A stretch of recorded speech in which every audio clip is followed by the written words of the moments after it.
What's up everyone, Blade here, and welcome back to another video of Persona 5 The Phantom X. So today's video, guys, we're going to be going ahead and going over the future events that's going to be coming out most likely with the CNY update. So if you guys are interested in this, just sit back, relax, and enjoy the video.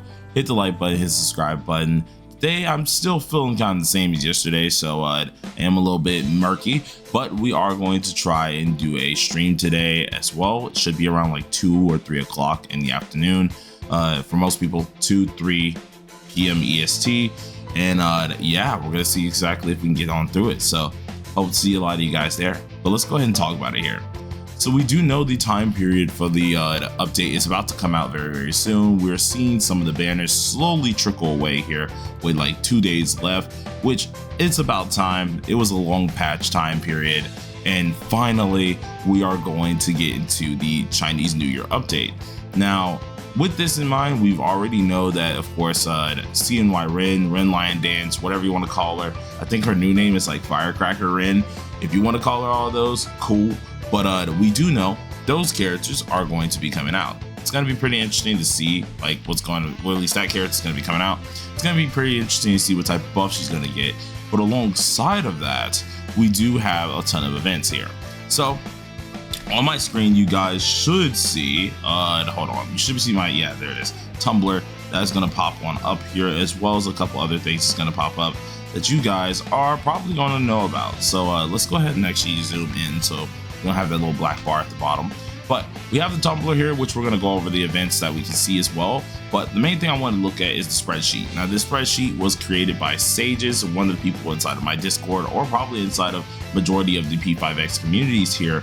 And they put together a whole list of just either the future content that's coming out, displays content, all that good stuff, in which I will be leaving the link inside of the description or the comment section. But for 3.3, we're expecting to get these things here, which is spot on around the time period of what we got on TW. Along this time period, we had the new CNY Wonder outfit, the Fiery Inferno Blade, NIAN events, couple Chinese New Year events here being, of course, Chinese New Year event, as well as the NIAN boss, which is going to be giving us this lovely persona itself.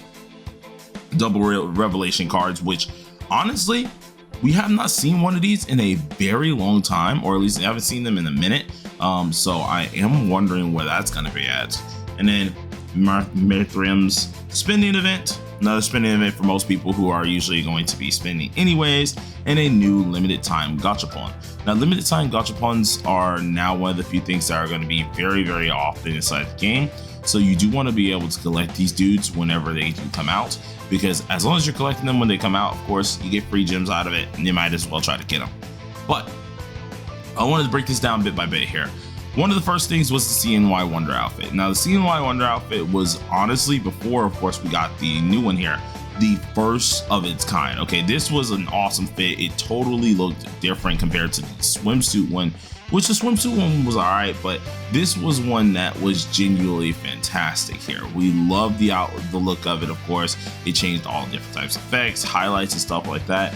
And although the swimsuit one did have some custom things as well, it just wasn't as flashy as this one was, and we were really in shock and loving this outfit. Heck, this might be one of the few outfits that I still end up getting on my global, because this outfit is freaking drippy, man. I'm not even gonna lie to you. But what happened here was this was a gacha outfit, or used to be a gacha outfit. I think on global they now aren't doing the gacha outfit thing, because they also did it with the what's it called, the Velveteen one, which honestly I kind of preferred, because I got a lot of good items out of it, and it was a little bit cheaper than how it was here. But still, awesome fit, love it, can't wait till this thing comes out. And alongside of this here, we did have the winter casual outfit. Now, I think for battle pass wise, we still have 16 days if I'm right, so let me go ahead and click that just to make sure here. So battle pass wise, yeah, we still have 16 days, so we won't be seeing that outfit very soon here. Seeing we're gonna have to get through this whole battle pass and continue on going. But next battle pass here, of course, instead of it being anything else, it should be that outfit. So look forward to that outfit in the future to actually see exactly what's going to be happening there when it comes down to anything else that you want to look at. Now, that we've went over those two things here, we want to go ahead and talk about the next thing that came out, which was the Fiery Inferno.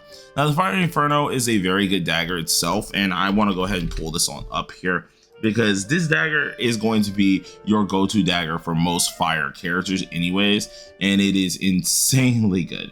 So let's go ahead and see, and this is what happens when you don't have your glasses on, because I couldn't tell if that was it either. But this is going to be used for any main fire character. Itself, it's increasing your user's attack and other users' attack alongside of it, but it also is increasing your party's fire damage, and then of course all your allies just general damage. It's based on the stacking variety of things, so I mean, like, it's pretty darn easy to know how this is working. The best way to explain this, it's similar to Starry Compass, but is more bound to fire units themselves. You do want to make sure you're hitting a lot of folks in order to get a ton of your stacks up.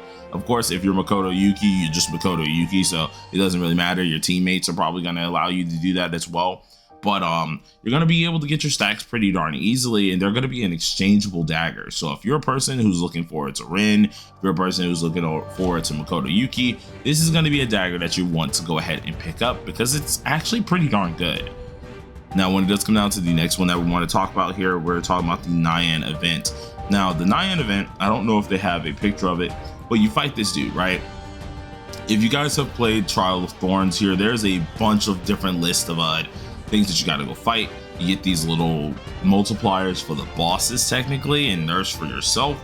You go through this here, and by completing it, at least at level 45 or level 40, I think is what we need to get to, you get all these lovely rewards. Alongside this, I think we do get this beast, or whatever we want to call it here. We get him for free, and he's actually a top tier persona. We can actually end up seeing this persona inside the persona section from lafel.net as well. And I feel like this is probably one of the personas that I always go back to just kind of use every now and again. Now, I don't really use it for its main skill here. Sometimes I do. It just really does depend. But normally I'm using it because I have this pay to win skill on it, or either I would just use it for Marukunda or something like that that's on this persona that I really just want to have. Now, the good part about it, we have its passive. It increases your attack, of course, and it afflicts everyone with yearly sacrifice, and they'll gain something called Frighten. Now, whenever they take fire damage, it increases this said damage. So it is a debuffer, which is pretty darn nice here, and it does help out with some fire damage. It's not going to be your main fire persona at that point in time. It is going to be helpful as at least a swap off persona, but I don't think it's going to be one that you're going to be maining 24/7. Though at the same time, we do get a lot of these duplicates very easily. So I mean, like, hey, if you can get the persona, get the persona. It's going to be very, very helpful. It'll come in different play whenever you do need it. And the cool part about it, its highlight is actually pretty good. It does deal curse damage and increases their damage taken for 2 whole turns, which is pretty darn nice because we got a few characters that can do something like that, which is always great to have their highlights like this because then they can actually be very useful. On the off chance that you do want to use their main signature skill here, it decrease defense, of course, with curse damage, and then make the increased damage for damage over time taken by 20%, which is always cool. But for me, I only see this guy as a useful person to use as for a debuffer, and I don't really pay attention to using its goddamn signature skill. Maybe that's a dumb move on my part sometimes, but in all honesty, the 10% decrease is a little bit weak for me. So I wouldn't really use it for its first skill. I just use it for everything else. But still, we get a nice persona out of the deal. Alongside of this, you get a Chinese New Year event. That's going to have a lot of goodies in there. We get the double revelation card event, which I don't really have to explain about that. You guys know exactly how that's going to work. And then eventually we get the spending event. Now, I know people hate it when they see that. Don't worry, there's a lot of events alongside of it, of course, so it should not hurt a lot of you guys. I never understand why most people get angry about those when this game is heck competitive. But if we go ahead and look here, first of all, you're able to see the gotcha ones, but if we go ahead and look, you're able to see that the spending event should be around, is that the end? Yeah, here it is. We got the spending event here, and the spending event itself isn't honestly too bad. This is where you're going to get your first pay to win or second pay to win skill here, in which by spending a certain amount, obviously you get a lot of goodies here, and it's all so blurry. God, But you have a bunch of goodies there, and then at the bottom is going to be a 3-turn skill that's insanely busted. This skill is going to be called Melodic Infiltration, and if this is going to be the same updates as the one that we got on CN here, yeah, that's going to be a crazy skill to get. So for anyone who wants to pay attention to that, that'd be awesome. And then, as I did say beforehand, there were a bunch of other little goofy events that you can have for CNY Ren, or for the CNY time period. So we got like the Firecracker event. We already have this one with Chata. We have the Lantern event. We get this one here that's going to be like shooting this little boss here, similar to the summer one that we had, and you just get a lot of points off racking that up, which is pretty darn cool. But tons of goodie stuff here, so I think a lot of you guys will enjoy it. But with that all out of the way here, hopefully you guys enjoyed the video and enjoyed some of the foresight for the events coming to be. If you did, please do hit that like button, hit the subscribe button. It really does help me out quite a lot here. We're still trying to hit 20K, and although we slowed down, I'm not gonna stop saying it. So be able to help me out to hit 20K, 18K, anything that you can do. Share the channel around, hit that like button, hit that subscribe button, leave a comment. It helps out the algorithm inside the channel and allows me to post even more videos for you guys. But till then, thank you for watching, and peace.